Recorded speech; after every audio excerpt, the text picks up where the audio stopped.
जय माँ काली मित्रों, आपका हमारे चैनल माँ काली माँ दुर्गा शक्ति संवाद में स्वागत है। मित्रों, अगर आप हमारे चैनल पर नए हैं तो हमारे चैनल को सब्सक्राइब कीजिए, लाइक कीजिए, शेयर कीजिए। साथ ही नोटिफिकेशन बेल को भी प्रेस कीजिए, जिससे हमारी आने वाली वीडियोस का नोटिफिकेशन आपको तुरंत मिल जाए। मित्रों, आज का जो विषय है वो विषय ये है कि बुद्धि बंधन कैसे खोला जाता है। हमने अपनी पिछली वीडियो में आपको बताया था कि बुद्धि बंधन कैसे किया जाता है और बुद्धि बंधन होने के क्या क्या लक्षण होते हैं। लेकिन बुद्धि बंधन जिस व्यक्ति का हो जाता है तो उसकी परिस्थिति बहुत ही बुरी हो जाती है। वो कुछ भी सोचने समझने लायक नहीं रहता है और जो वास्तविकता में एक सामाजिकता होती है वो उस सामाजिकता से भी दूर होने लगता है। उसका किसी भी कार्य में मन नहीं लगता।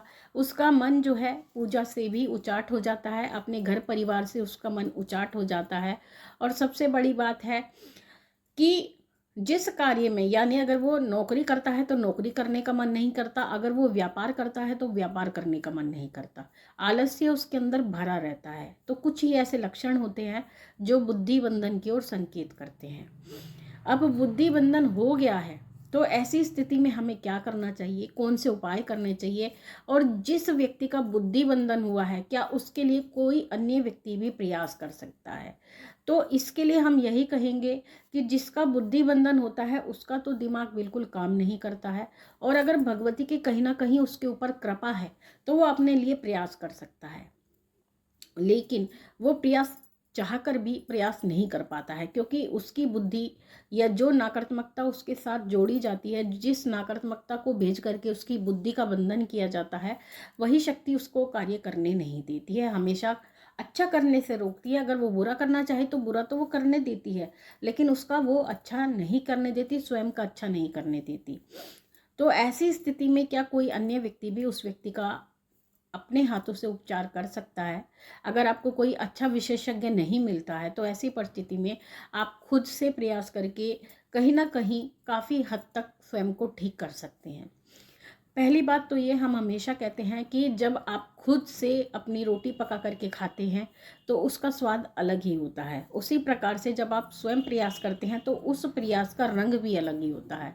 तो जिस व्यक्ति का बुद्धि बंधन होता है तो ऐसे व्यक्ति को सबसे पहले तो सुबह नहाना धोना चाहिए। अगर वो नहा सकता है तो अति उत्तम है, और अगर वो ऐसी परिस्थिति में नहीं है तो परिवार का कोई भी सदस्य उसकी तरफ से बजरंग बाण का पाठ करे। यानी जो व्यक्ति है, जो पीड़ित व्यक्ति है, उसके लिए बजरंग बाण का अनुष्ठान करे। बजरंग बाण के लिए अगर हम प्रारंभिक अवस्था देखते हैं तो शुरुआत में आपको रोज 21 बजरंग बाण का पाठ करना चाहिए। आप अगर बजरंग बाण का पाठ करने के लिए आपके पास कोई भी समय नहीं है, क्योंकि कुछ लोग कहते हैं कि माँ हमारे पास समय की जो है अधिकता नहीं रहती है, समय बहुत कम होता है, तो किस समय हम पाठ करें। तो देखिए, जो बजरंग बाण है इस समय पर किसी की कह सकते हैं जीवन पे संकट है, किसी के परिवार पे संकट है, तो उसके लिए हम कोई समय निर्धारित नहीं करते हैं, क्योंकि संकट में व्यक्ति समय नहीं देखता, अपना बचाव देखता है। तो ऐसी स्थिति में जब भी आपके पास समय होता है तो आप उस समय पर बजरंग बाण का पाठ कर सकते हैं। अगर हम सर्वश्रेष्ठ समय की बात करते हैं तो सबसे अच्छा जो समय होता है वो सुबह का होता है। तो सुबह आपको रोज 21 बजरंग बाण का पाठ करना है। उससे पहले 2 माला आपको सीताराम की करनी है, उसके बाद में 21 बार बजरंग बाण का पाठ करना है। और पाठ करने के बाद में आपको अपने साथ एक लोटे में जल रखना है। छोटी लोटी भी ले सकते हैं, लोटा भी ले सकते हैं। तो एक लोटा जल आपके पास होना चाहिए, देसी घी का दीपक होना चाहिए, और हनुमान जी के लिए कोई भी भोग प्रसाद जिसमें आप पंचमेवा, कोई भी फल, गुड़, चना आदि या ड्राई फ्रूट में कुछ भी आप रख सकते हैं, खाली आपको पाठ नहीं करना है। फिर उसके बाद में जब आपके 21 बजरंग बाण पूर्ण हो जाएंगे तो आपको वो जल उठा करके अपनी जोत पे घुमाना है 3 बार, और उसके बाद में जो पीड़ित व्यक्ति होता है उसको वो जल पिलाना है और थोड़ा जल उसके चारों तरफ छिड़कना है। और अगर आपको ऐसा लगता है कि हमारे घर में भी कहीं ना कहीं नेगेटिविटी का प्रभाव बना हुआ है तो आप उस जल को पूरे अपने घर में छिड़क सकते हैं। तो इस प्रक्रिया को आपको रोज करना है। रोज 21 बजरंग बाण का जल बनाना है, रोज पीड़ित व्यक्ति को वो जल पिलाना है। और अगर पीड़ित व्यक्ति खुद बना सकता है तो ये उसके लिए सर्वश्रेष्ठ रहेगा, अगर वो अपना जल खुद बना पाए। दूसरी बात, बुद्धि बंधन खोलने के लिए एक आपको हनुमान चालीसा का पाठ करना चाहिए।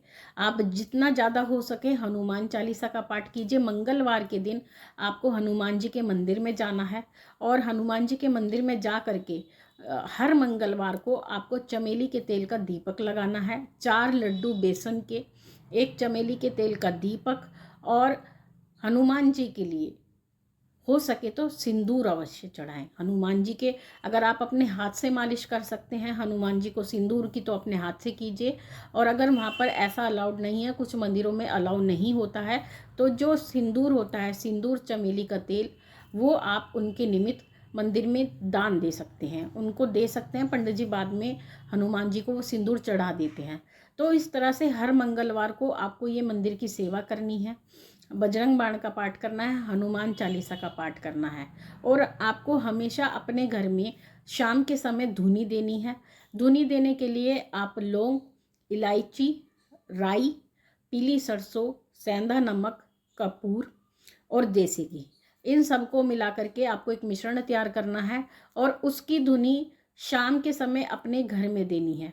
और जो पीड़ित व्यक्ति है, जब आप पूरे घर में अपनी धुनी घुमा लेंगे तो उसके बाद में जहाँ पर पीड़ित व्यक्ति के सोने का स्थान है, आपको वो धुनी वहाँ पर रख देनी है। जितना ज़्यादा समय उस धुनी से धुआं निकलता रहेगा उतनी ही नकारात्मक ऊर्जा आपसे दूर रहेगी।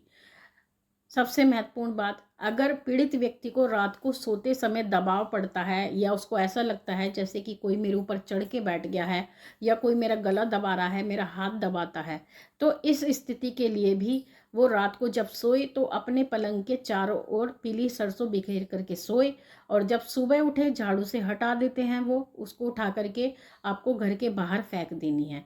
फिर रात को जब वो दोबारा सोएगा अगले दिन तो फिर पीली सरसों छिड़क देनी है। तो इस तरह से जो नकारात्मक शक्ति है उसका प्रभाव उसके ऊपर नहीं होगा, ना ही रात को उसको दबाव पड़ेगा और ना ही किसी तरह की परेशानी होगी। तो ये कुछ उपाय हैं जो बुद्धिबंधन वाला व्यक्ति अगर करता है तो उसको बहुत आराम आएगा। और इसमें सबसे बड़ी विशेषता यही है कि अगर पीड़ित व्यक्ति नहीं कर सकता है तो व्यक्ति जो पीड़ित है उसकी जगह परिवार का अन्य व्यक्ति भी ये उपाय करके उसको ठीक कर सकता है। तो अगर आप लगातार प्रयास करते हो तो उसके जीवन में बदलाव आएगा और धीरे धीरे करके उसका बुद्धि बंधन खुलने लगेगा, और जो पाठ आप कर रहे हो बाद में वो स्वतः ही उस पाठ को करने लगेगा। ये हनुमान जी की कृपा होती है। और इस संसार में केवल बालाजी महाराज, भगवती महाकाली, भैरव बाबा, ये 3 शक्तियाँ ऐसी हैं जो संकट को खींच के बाहर निकाल सकती हैं। तो हनुमान जी का ये उपाय हमने आपको बताया है जिसको हर कोई सरलता से कर सकता है और स्वतः कर सकता है। तो मित्रों, ये उपाय करने से बुद्धिबंधन खुलेगा और जो व्यक्ति की स्थिति है उसमें बहुत सुधार होगा। तो मित्रों, ये थी जानकारी आप सभी के लिए। माँ भगवती से यही प्रार्थना करते हैं कि वो आपके भंडारे भरती रहे, आपकी सभी मनोकामनाओं को पूर्ण करती रहे, आप पे अपना पूर्ण आशीर्वाद बना के रखे।